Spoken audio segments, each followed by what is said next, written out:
actually feels pretty weird to be doing this right now. I haven't like filmed on YouTube in so long. Welcome back to my channel. If you've been following me for a while, you'll know that my main kind of content was around recovery and eating disorders, blah blah blah.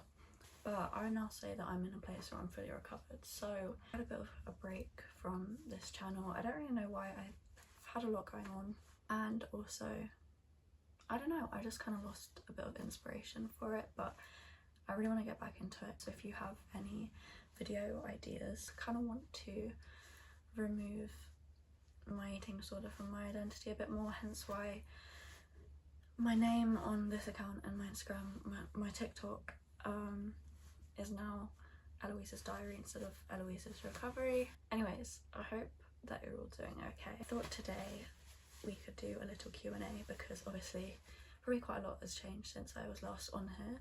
So on my Instagram I put on a little question box for you guys to ask some questions. There's some recovery based and then some just life stuff, what's been going on. What one should I start with? So someone asked, do I have job plans or do I have a job right now? So basically I'm doing some work for the NHS within mental health. My role is an EBE, so expert by experience, but I do not like calling myself an expert. I feel like that sounds so vain, but that's what the role is called. It's kind of a bit like a peer support worker, so I use my own experiences within eating disorders and mental health to provide support for other young people. So for example, the other day I travelled like an hour or so to go to a different day unit and basically just did a talk with some of the patients there about being an EBE, and then also because they were coming to the end of their treatment and they were close to discharge, I just spoke about some questions that they had about being discharged. A lot of my job within that is online. We have like weekly newsletter just to show what we've been up to and stuff. We're going to start a podcast, which I'm so excited for because I've actually like wanted to start a podcast for like so long now, and that will be with some other EBs. And then also with my unit where I used to go, I've been doing some work with them as well, which is so exciting. I did not think I'd be working for them. I thought I'd be leaving and never coming back, but there you go. So yeah, I'm going to be doing again kind of like a talk with people that are close to discharge, and it will be kind of like a continuous cycle. So we've got about 10 topics that we're going to cover over 3 40-minute sessions about all kinds of different topics to do with recovery and coming away from the eating disorder. It's not like that often, so I do want to get a little part-time job as well, just because I have a bit of a habit of spending money. I've been doing a lot of travelling and I like buying clothes. And also I would love to like do social media as well. Like I think that would be such a cool job, and I love doing what I do now, but obviously taking it to a next level would be so cool. I'm out of breath. God. Am I currently at college? No. It's quite a long story. So I first went to college, I did a gardening course, which probably will shock some of you because I don't know, I feel like I'm so random, I just go through different phases. Anyways, I did a gardening course, so I was there with my little shovel and hacking down trees. No, I'm joking, but yeah, and because I found it really good for my mental health, so I had a little gardening phase, but honestly going to college and doing that was boring as fuck, so I dropped out. But also I was in the unit during that course, so I missed a lot of it. Pretty sure I had a bit of time off just to work on myself and my recovery, and then I went to an art college for 1 day and hated it and didn't go back again. See, this is what I mean when I say I struggle to stick at things. I don't know what it is. And then I forgot about this, I ended up going to a college which was my last college, and I did dance, art and graphics. And then I decided that I wanted to swap courses. You see a little bit of a pattern going on here. I ended up changing that course and changing to water sports instead. Do you see what I mean?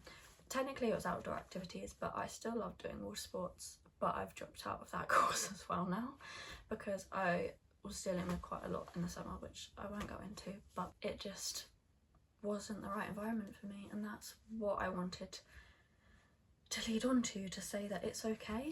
Like, there's so much pressure on academics and college and school, and it can be so bloody overwhelming, especially when you're like dealing with mental illnesses as well, or like bad mental health. It just adds so much more of a burden. And if you feel that way, I hear you, I see you, I feel you, like, and I know there's a lot of shame on the term dropped out, but if it's right for you, do it. It doesn't make you a failure. It doesn't make you like less worthy than anyone else who's managed to stay in education, but I've always struggled with that.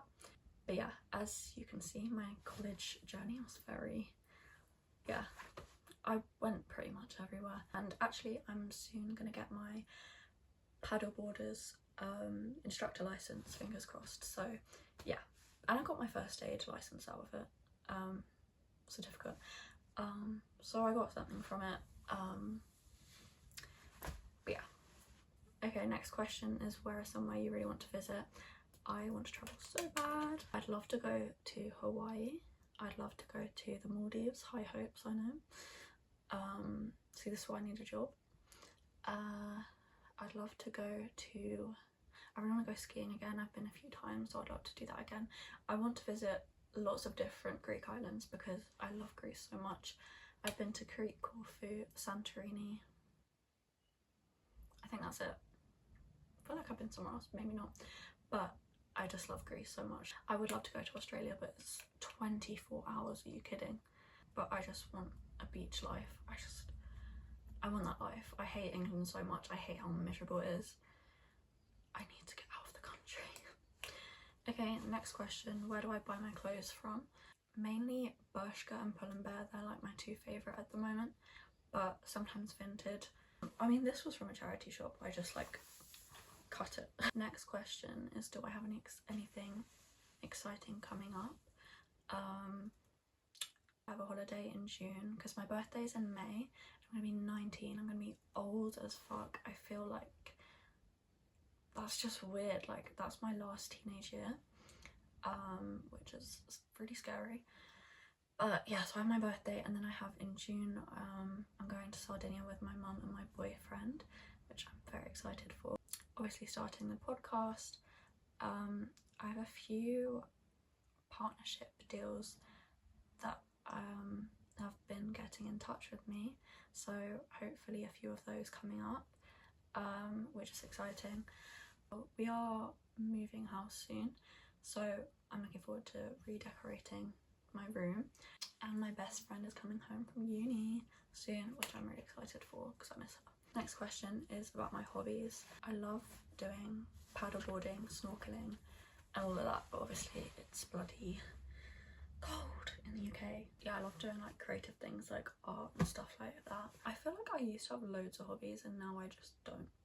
Also, my boyfriend has got me into like vinyls, so I have a little collection building, which is exciting, but he literally has like 100 vinyls. It's crazy. Okay, next question, and I feel like this is quite a good one, is could you talk a bit about relationships after an eating disorder? As I've mentioned, I'm now in a relationship. I've been with my boyfriend for 9 years, and yeah, it's like really crazy to me because before my eating disorder I always felt really behind. I didn't have any relationships. I didn't have my first kiss until I was 18, and then obviously during an eating disorder you kind of just have no desire to find someone. Like, that's genuinely the last thing on your mind. Like, you have no desire for anything like that. Like, I'm so consumed with my body and how I looked and food that I just could not have given less of a shit about that. It was just not in my head. I'm lucky for sure because he has such a good relationship with food, but also I think it's a big change in recovery because in recovery it's just kind of you battling your head. So then when more people start to come into your life, it's kind of like, whoa, like I didn't socialize for a very long time. I was very out of the loop. I didn't like Obviously COVID had a factor in that, but it was just me and my brain pretty much. So when someone new is introduced into your life, it can be a bit overwhelming, but for me it wasn't. We just kind of clicked instantly. We live together now. He came into my life at the perfect time, to be honest. I was dealing with a lot of things when he did come into my life, and I do often feel bad for that he had to put up with that as well. If it's too soon after recovery and you don't like, you're not feeling up to a relationship, don't put that pressure on yourself to get into one. Just take the time that you need for yourself to work on yourself before you focus on somebody else. Next question is, who is my favourite singer? I'll let you take a guess. I love Amy Winehouse so much. I love every single one of her songs pretty much. I need to get some more vinyls of hers though, because I only have one. I have the classic Back to Black one. My Spotify is absolutely jammed up with like so many songs of hers. But to be honest, I have such like a wide range of music taste. Like I used to love AC/DC. My dad got me into them. I used to love Arctic Monkeys, and this was all at the age of like 7. Someone asked me if I have any plans to go to uni, and I just wanted to touch on this because I mean I could have easily skipped this one because my answer is no. I've never been interested in uni, but I just wanted to say, like, again, there's a lot of pressure around that, but if that's not for you, that's not for you. And that's okay. There's no point in following the crowd and doing what works for other people because it might not work for you, and that's okay. I mean, to be fair, knowing me, I'll drop out like 2 months later anyways, so yeah. How tall am I? 5'3". I haven't actually measured my height in ages though, so maybe I've grown half a centimetre, who knows. Okay, I'm gonna do one more recovery based one and then one more general one.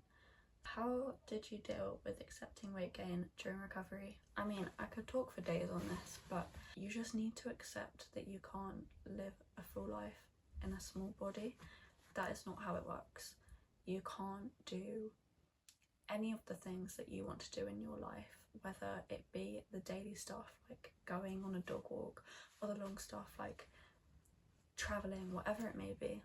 Like, you can't live a fulfilled and happy and healthy life if you have a low weight and you are trapped in an eating disorder.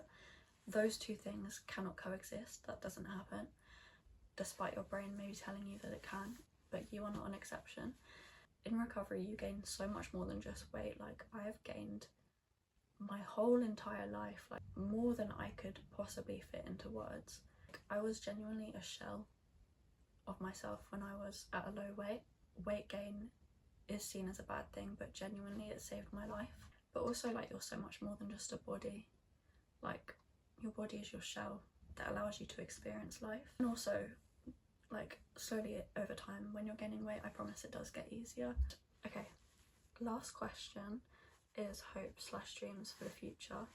Obviously, this is kind of vague, like, that's quite a big question, so I'm gonna like answer what I can. But I definitely want to travel. I'd love to live abroad someday, because I want the Mamma Mia life.